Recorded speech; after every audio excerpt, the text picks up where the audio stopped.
ফাইনালের পথে আরো এক ধাপ এগিয়ে গেল বাংলাদেশ। পাকিস্তান পরাজয় রেজিস্টার করেছে। এই মুহূর্তে যদি পয়েন্ট টেবিল দেখা যায় তাহলে 1 নম্বরে ভারত, 2 নম্বরে বাংলাদেশ, 3 নম্বরে শ্রীলঙ্কা, 4 নম্বরে পাকিস্তান।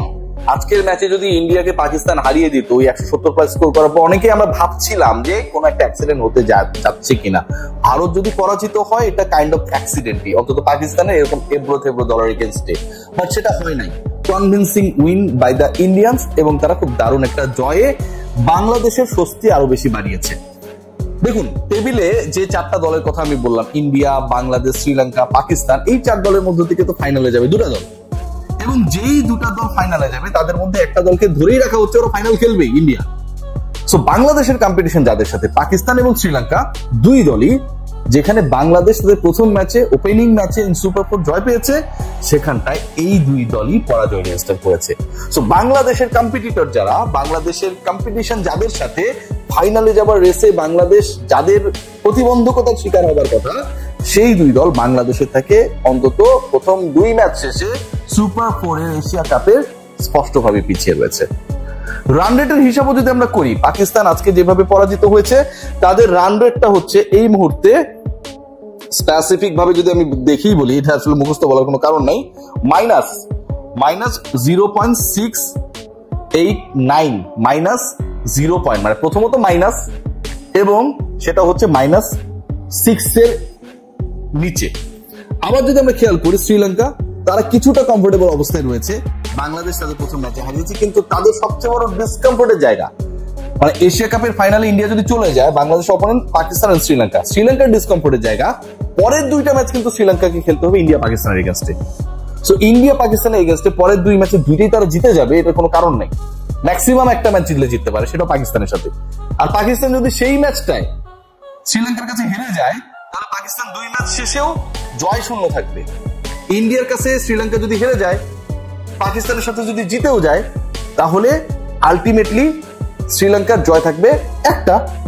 আর বাংলাদেশ যদি ইন্ডিয়া এবং পাকিস্তান এই 2 দলের মধ্যে একটা দলকে হারিয়ে দেয়, পাকিস্তানকে হারানো খুবই স্বাভাবিক।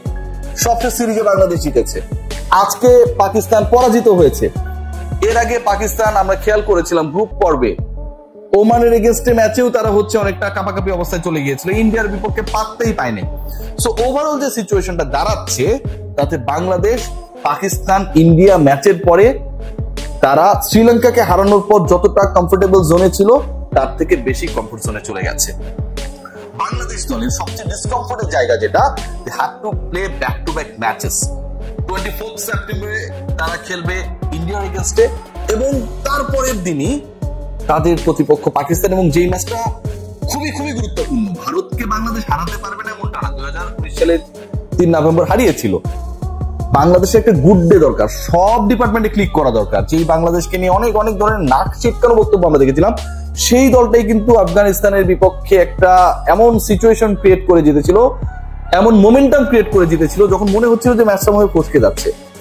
সেই বাংলাদেশ শ্রীলঙ্কার বিপক্ষে যেভাবে জিতেছে, টোটালি ইট ওয়াজ আ কনভিন্সিং উইন। বাংলাদেশের চেজিং নিয়ে যে ধরনের প্রশ্ন ছিল, বাংলাদেশের দুবাই ইন্টারন্যাশনাল ক্রিকেট স্টেডিয়ামে কি করতে পারে লাইক আ টিম, শ্রীলঙ্কা যারা এশিয়া কাপের প্রথম 3 ম্যাচে 3টা জয় পেয়েছে, বাংলাদেশকে গ্রুপ পর্বের ম্যাচে 32 বল হাতে রেখে হারিয়েছে, সেই দলকে বাংলাদেশ জাস্ট উড়িয়ে দিয়েছে।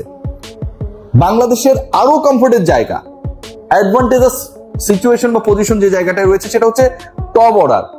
টপ অর্ডার নিয়ে আপনারা খেয়াল করে দেখবেন, সবশেষ 2 ম্যাচে যে ঘটনা ঘটেছে, সবশেষ 2 ম্যাচে তানজিদ হাসান তামিম আফগানিস্তানের এগেইনস্টে অসাধারণ খেলেছেন, পরের ম্যাচে সাইফ হাসান অসাধারণ খেলেছেন। মানে বাংলাদেশের ওপেনারদের মধ্যে কেউ না কেউ স্কোর করছেন, কেউ না কেউ অন্তত 10, 11, 12 ওভার পর্যন্ত কন্টিনিউ করছেন। বাংলাদেশের পাওয়ার প্লে হিসাবটা যদি আমরা করি, বাংলাদেশ আফগানিস্তানের বিপক্ষে পাওয়ার প্লে দারুণ একটা ইউটিলাইজেশন করেছিল। সবশেষ ম্যাচেও বাংলাদেশ পাওয়ার প্লেতে 59 রান তুলেছে। বাংলাদেশের মেডেল নিয়ে যদি কথা বলি, যেই টেনশনটা ছিল যাদেরকে নিয়েছিল, স্পেশালি তাওহিদ হৃদয় নাম্বার 4, সেই জায়গায় একটা সময় মনে করা হতো যে Saif Hasan is the best candidate. Saif opening এ গিয়ে দেখিয়ে দিলেন তিনি ওখানকার জন্য আরো বেশি মোর বেটার। নাম্বার 4 এ তাওহিদ হৃদয় যেভাবে ডমিনেট করে লাস্ট ম্যাচ খেলেছেন against the Sri Lankan bowling attack, বাংলাদেশের কনফিডেন্সের জায়গা তো অবশ্যই স্কাই হাই হওয়ারই কথা।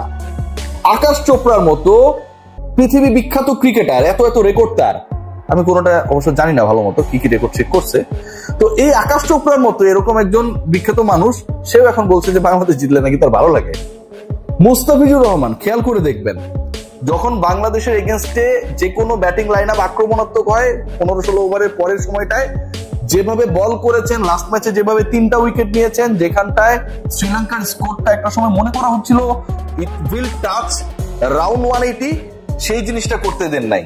So overall Bangladesh right now they are in a compact shape.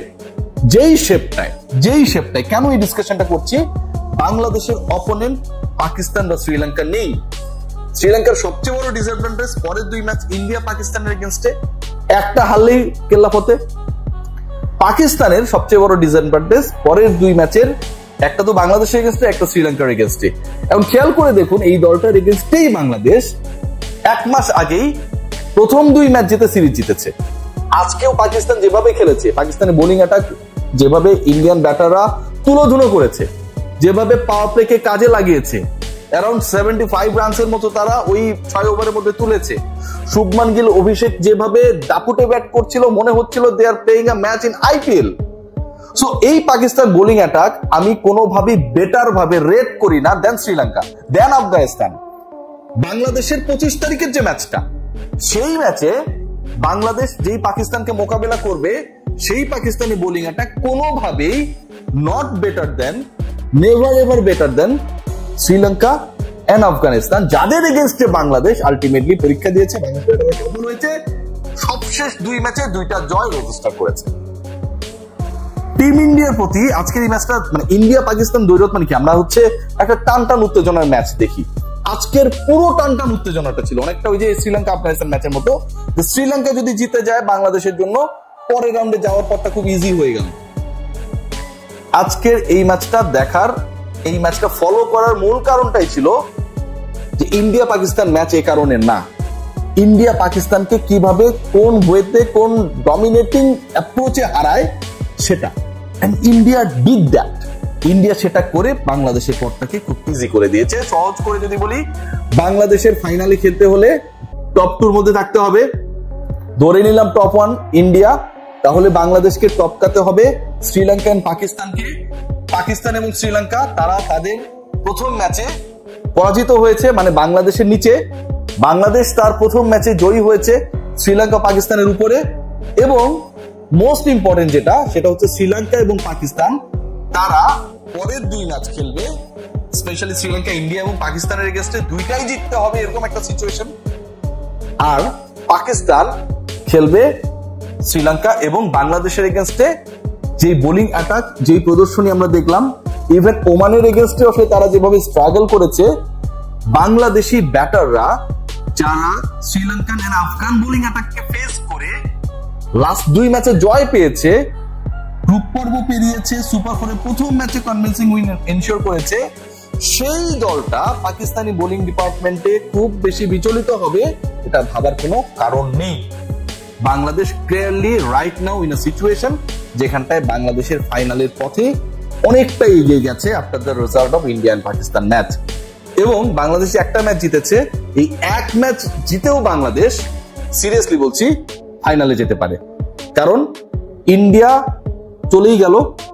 India পরের ম্যাচে পাকিস্তান এবং পরের ম্যাচে ভারত এবং শ্রীলঙ্কাকে যদি পরাজিত করে, তাহলে শ্রীলঙ্কার পরাজয় হবে 2টা, রাইট? বাংলাদেশও ধরেন হেরে গেল।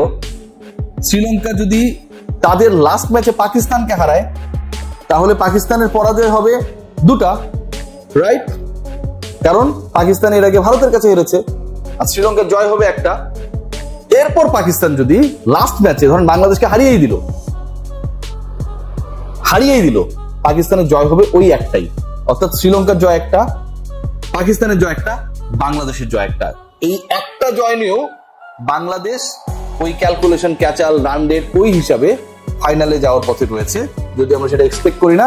বাংলাদেশ ভালো ক্রিকেট খেলে ভারতের এগেইনস্টে, পাকিস্তানের এগেইনস্টে ফাইনালে যাবে সেই প্রত্যাশা করি। একই সাথে বাকি দলদের কাজটা যে অনেক কঠিন হয়ে গেছে, কারণ তারা তাদের প্রথম ম্যাচে পরাজিত হয়েছে, সেটাও সত্যি।